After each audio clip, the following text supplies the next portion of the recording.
Gioia? Hi. Hey, it's Justin. Oh, this sounds better. Oh, yeah, definitely. I can tell already. Ready? How's it going?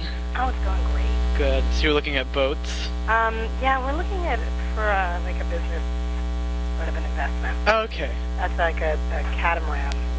What is it? A catamaran? Oh, okay. I'm not that familiar with boats. It's like a two-hulled boat. Okay. It's like, it's pretty damn big. That's cool. 65 feet long. Oh my god, wow. It'd be like to charter it and stuff, and then, to run away on. Oh, yeah, definitely. When I decide I'm ready to run. Definitely. That's really cool. You know what it made me think of? It's weird. It's like a flashback with Expose. It was actually, Jeanette had taped this for me. It was a performance you guys did of the song When I Looked at Him on a show in California called Rockin' Around California. And there was a big boat. And I think you guys... What's that? We did a show on a boat? Well, no, I think you guys were on the boat first, the guy was interviewing you, but then you all were walking around like a forest. It was outside. It was a lip-sync performance.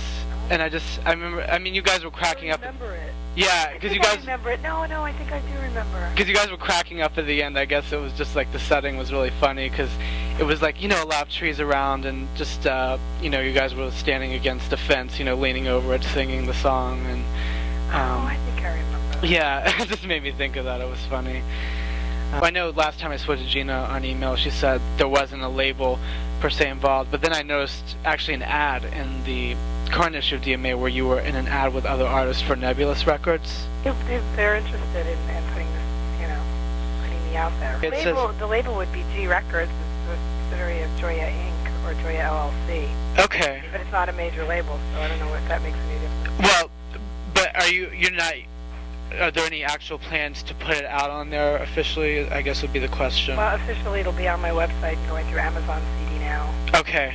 To do it this way, I've had a couple of offers and I'm not really ready to go that route yet. After being with Expose, I kind of feel like I just want to do it at my own pace and yeah, I know. Kind of, make a little bit of a noise in my own backyard and that's what I'm doing with these shows that I'm doing and hopefully, we have 500 pieces of vinyl coming and oh, cool. 1,000 CDs and we're just going to market, it in like New York and in Miami, Fort Lauderdale. Cool. Down here, South Florida. And yeah, well, I just was surprised because, when I talked to Margaret, who's the editor there, because she wasn't even aware, of your new project, and I was trying to tell her, she's trying to get, something going with either a deal or I'm not sure what, but, I just think it would be a good story because of the fact that, of course you've been around a long time and you have all that knowledge and an interesting story, but, then just the fact that it can be really hard for someone who's even been, in a major group like yourself to, get something going, so, and... See, that's the thing I learned in all this is that, it's not so much, I know exposure is important, but if I can do a little bit of good and I can get my music heard, yeah. On a smaller scale, it's really rewarding for me. Yeah. It doesn't have to be so huge. Like, I think I remember saying once that, even probably just recently, I'm going to get that Grammy before I die. But you know what? I'm rewarded every time I do a show. Yeah. I have the best time. I meet the most amazing people. Mm-hmm. And they dig the music, and that's really all that's important. Yeah, that's really cool just to get that. With Expose, we had all kinds of fame, and it was like, yuck. Yeah, it can get a little overwhelming. It was overwhelming, and we really, we worked so hard, and we really were never, ever properly, we weren't taken care of in that group at all. Really? So this time it's up to me to take care of me. Yeah. So that's what I'm doing. And my husband, who, actually, I've never even talked to him about him on an interview, but people are starting to figure out that I'm married. It's going to come out of the woodwork sometime. The guys don't mind because the guys love him. Yeah. They take him into another gay club. They're like, we love your husband. I know, right? Wow. So you don't have to worry too much. But, unless someone's really persevering and is set on changing someone. But fortunately, most of us aren't like that. So, now, were you actually born in Italy? Mm-hmm. Okay, and what part of Italy? Bari. What is it? Bari, Italy. Bari. Yeah. B-A-R-I? B-A-R-I. Okay. Is that a small island, or is it a big one? Actually, it's like the top portion of the heel of the boot, of the east side of Italy, I guess, on the Mediterranean. The east side of what? Italy, like okay. the side of the boot. Okay. But it's a, coastal town, ocean I'm big into the water. Oh, yeah. So how long did you live there? I was born there on vacation. Oh, okay. So that's just, and that's pretty much my life, so. Yeah, vacation. But was that where your family was from originally? Yeah, my parents are, off the boat, I was born there. My brothers and sisters weren't, but I'm the youngest, and I was born in Italy. And my mom had planned the vacation, I guess, in advance, and got bumped, she got knocked up, and she couldn't cancel it. Yeah, right. Back then, I guess, I'm not going to say how long ago. I know. No. But so you grew up in New York, though? Yeah, Jersey, New York area. Okay. And now, what were your earliest? What was your earliest exposure to music? Was your family involved in it, or was it something on your own? I always thought we all were a very musical family. My mom was a dancer and a singer, and my dad would sing in church. Mm-hmm. And we just, I kind of was born singing. I guess is what she tells me, that when I was little, I was on stage by the time I was 3, and always in the performances at school and stuff like that. And, I just really sang because I loved singing, and that's what I think I forgot when I really didn't want to be an expose, and I think it was kind of one of those shove it down your throat. Look, girl, this is an opportunity for a record deal. Take it. And I know.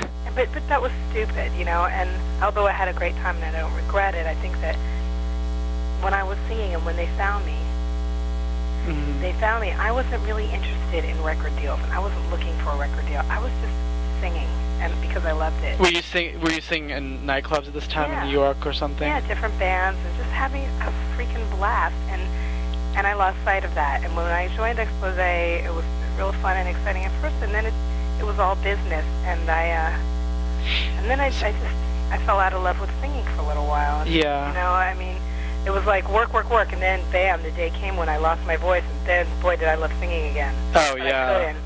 So it's ironic. I mean, it's like you always you want what your biggest dreams.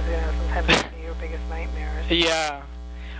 So what was the circumstance? Was it that Louis Martinet or someone from Pantera happened to be in the club where you were singing, or Frank Diaz came into a club and had heard about this new singer who came down from Florida, from New York, and so he handed me his card like, I'm going to make you a star. Yeah, the classic. Invite me, right? Yeah. And so it took me, quite a few months to really connect with them because I was pretty much avoiding them. And then I kind of came in on the tail end of the deal with Expose, and it was just, it wasn't a really great position to be in, but it was, it was a great experience. Nonetheless, I really enjoyed. I was wondering. What I can remember of it. It was so yeah. I was wondering what your perspective was at the time. Did you know about the original group and all that? And yeah, I knew about it, and I knew that there was a deal on the line, but they didn't want the 3 girls. Yeah.